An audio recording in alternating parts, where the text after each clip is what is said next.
Now, when it comes to creature features, it's imperative that the monster has a distinctive look which will strike fear into our hearts. However, the way that the monster is revealed is just as crucial. So of course, today we're talking about the opposite of these scenes, and by opposite I mean the ones that were utterly terrible. So let's take a look at them. As I'm Jules, this is WhatCulture.com, and these are 10 horror movies with the worst monster reveal. Number 10. The Alien, 10 Cloverfield Lane. Now, many moviegoers went into 10 Cloverfield Lane assuming it would explain details revolving around the monster that appeared in the first film. Instead, the sequel focused on a young woman trapped in a bunker with a deranged man who claims that the surface world has been infected by a bioagent. Although viewers were disappointed and confused by this change of direction, 10 Cloverfield Lane gets away with it for the most part due to its compelling story, tight script, and phenomenal performances. However, the film throws a curveball during the climax. In the final scene, Michelle escapes the bunker just before it blows up. However, the explosion catches the attention of a nearby flying saucer. The ship veers in Michelle's direction before dropping an extraterrestrial right in front of her. Although there's nothing particularly terrible about the alien's design, it is completely forgettable. You may have enjoyed 10 Cloverfield Lane, but you probably couldn't actually remember what this creature bloody looked like. What makes this big reveal all the more infuriating is how unnecessary it all is. Why is there an alien all of a sudden? Even though the extraterrestrial's inclusion is sloppily handled, you could forgive the movie if it looked cool. Instead, this critter, well, it looks utterly generic. Number 9. The Boogeyman, Boogeyman. Now, for centuries, there have been folk tales of a demonic entity who preys on the weak and the innocent. Depending on the culture, this being is known as the Puka, the Boogaboo, the Mumus, and the Bobo, which just sounds a little bit hilarious actually. But to many, this monster is simply referred to as the Boogeyman. Since this ghostly creature is known across the globe, it's no surprise that it's inspired several film adaptations, including a 2005 film simply called Boogeyman. Now, our story opens with a child called Tim witnessing his father being murdered by the titular monster. 16 years later, Tim finds himself unable to move on from his father's murder, encouraging him to learn more about the Boogeyman. Although Tim and his colleagues encounter the nebulous creature several times, we don't actually get a good look at it until the very end. But when the Boogeyman does finally appear, you can understand why he wasn't revealed sooner. Due to his janky movements and untextured CGI, it looks like the filmmakers just gave up halfway through animating this nefarious character. Because of how badly he turned out, it would have been more sensible if we never saw the Boogeyman directly, leaving his appearance to the viewer's imagination. Number 8. The Creature, Frankenstein and the Monster from Hell.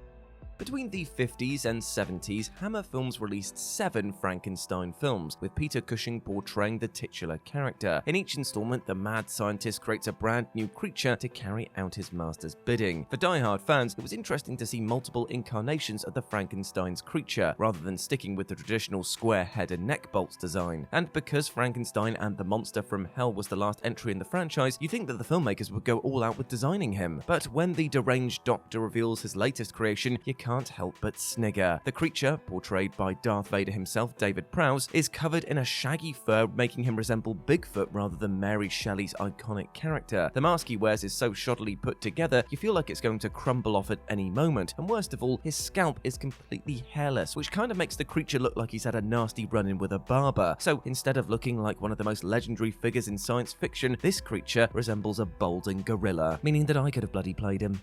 Number 7. Little Hal, Basket Case 3. Now, the Basket Case trilogy follows Dwayne and his former conjoined twin, and because his conjoined twin is a bodiless torso, Dwayne is worried that they'll never be accepted by society. Luckily, the pair are welcomed into Granny Ruth's home, where she cares for people with deformities who have been shunned by society. And even though these outcasts have got different physical appearances, we're reminded that Granny Ruth's son, Little Hal, has apparently got the most extreme deformity. Instead of showing Hal straight away, he's subtly teased for the next hour. In an early scene, the characters admire a painting of Hal as a baby, which depicts him with 6 arms. Although we see Hal several more times, his body is always obscured. And when a police officer bursts into Ruth's home to arrest her, the group reveal Hal to him, hoping his deformed appearance will freak him out. But instead of bearing witness to the scariest monster imaginable, all we see is a big blob wiggling his fingers. Also, it's obvious his extra arms are just stagehands, quite literally in fact. Worse still, Hal doesn't actually do anything. He doesn't attack the cop, he just stands there. Which kind of makes sense that he's meant to be just a person, right? But in terms of the film, where's the punch? Number 6. The Spider, It. Now, because the It miniseries is 192 minutes long, it could have been an absolute slog. Fortunately though, you don't really feel the film's length thanks to Tim Curry's wonderful performance as Pennywise. Even though Curry plays up the nefarious clown's goofiest side, he never stops being creepy, which definitely keeps you on edge. As sinister as Pennywise is though, he warns the Losers Club how they have yet to see his true form. And when you hear these words, you can't help but wonder what truly terrifying form Pennywise will take on in the showdown. So when the Losers Club venture to Pennywise's lair to defeat him once and for all, they see that he is transformed into a giant stop-motion spider thing. Not only is the arachnid's movements janky as hell, it's obvious when the footage switches from stop motion to an on-set puppet. And because Tim Curry isn't utilized after Pennywise turns into whatever the hell this is, the main villain lacks all personality and menace during this climax. Despite the fact that Pennywise's final manifestation is meant to fill us with dread, pretty much everyone thought the same thing whilst watching this scene. I waited 3 hours to see this? Come on. Number 5. The Darkseekers. I Am Legend. In I Am Legend, a virus has infected most of humanity, transforming them into a kind of vampiric race called the Darkseekers. One survivor, a virologist called Robert Neville, performs experiments in a desolate Manhattan hoping to find a cure. Even though we don't see the Darkseekers for the first half of the film, you're constantly reminded how dangerous they are. Although Neville tries to be clinical whilst making his reports, you can always sense fear in his voice when he describes the mutants' behavior. In early scenes, we actually hear them scuttling around and screaming, reminding Neville and the viewers that they're always nearby. But when you finally see the Darkseekers, everyone surely had the same thought, and this thought is usually then followed by, and also, why does this CGI look so bad? What makes the Darkseekers design more disappointing is how they could have just looked way better. Director Francis Lawrence originally intended the monsters to be brought to life using actors wearing prosthetics, but after seeing the screen test, Lawrence decided CGI was a better avenue. Despite the director's concerns, pretty much everyone thinks that prosthetic Darkseekers look vastly superior to their CGI counterparts, which makes you wonder why Lawrence swapped them in the first place. Number 4. The Werewolf. Cursed. Now, hair is amongst the hardest materials to render with CGI, so since werewolves are comprised of a bajillion follicles, they are an absolute nightmare to create digitally. The filmmakers behind Cursed were aware of this, which is why they hired Rick Baker to design the wolf beast. Since Baker coordinated the transformation scene in An American Werewolf in London, he was the perfect guy for the job. Sadly, the producers fired Baker, opting to bring the movie's villain to life digitally. Although the werewolf in Cursed never looks convincing, it looks exceptionally awful when Joni turns into a supernatural beast. Rather than editing this sequence in a way to hide the appalling effects, Joni's transformation is shown in a minute-long unbroken shot, which highlights every visual imperfection. The graphics are so rudimentary, you'd swear that you were looking at a cutscene from a PlayStation game. And what's worse is this scene takes place right in front of a mirror, meaning that we see the crappy metamorphosis from 2 different angles. Even though this scene was meant to be a standout moment, you just cringe from embarrassment and wait for it to end. Number 3. The Giant Claw. The Giant Claw.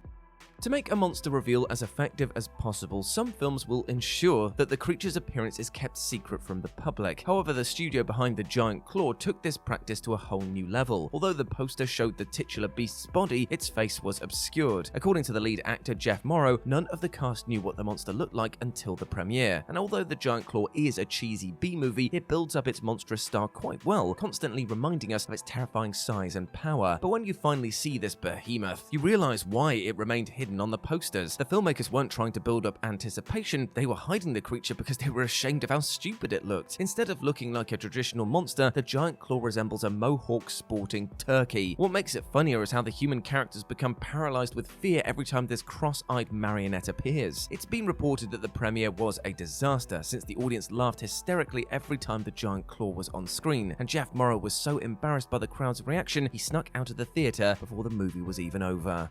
Number 2. The Newborn. Alien Resurrection.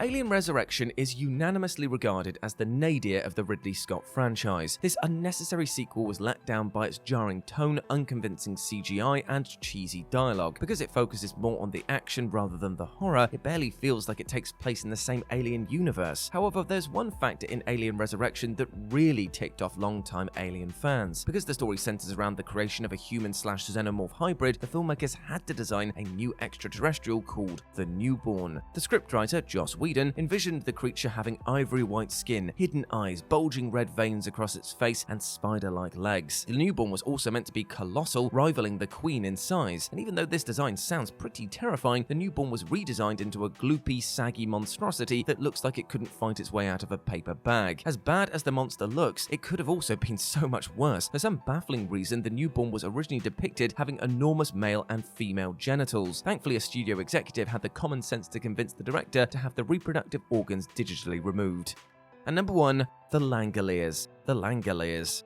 In the Stephen King adaptation, a group of passengers exit their plane only to discover that they've been frozen in time. Worse still, the passengers learn that they're at risk of being consumed by an interdimensional species called Langoliers. These cosmic beings' only mean of sustenance is time itself, compelling them to devour the universe of the past. Because of this, the passengers realize the Langoliers will eat them and the space they occupy unless they return to their timeline. Even though we don't see the Langoliers until the very end, they're described in great detail. We learn these organisms resemble hovering orbs with mandibles overflowing with fangs, and so you're expecting them to be the stuff of nightmares. Although the film is pretty boring by itself, you're urged to watch it fully just to get a glimpse of the titular villains. But when the Langoliers finally make their grand entrance, you wonder why you wasted your time. Simply put, these creatures make special effects from 1920s look like they're bloody Gollum. These monsters are so badly rendered you'd never believe that they're actually there. And despite the fact that the Langoliers could look scary, the badly textured VFX make them look like angry meatballs. Although the Langoliers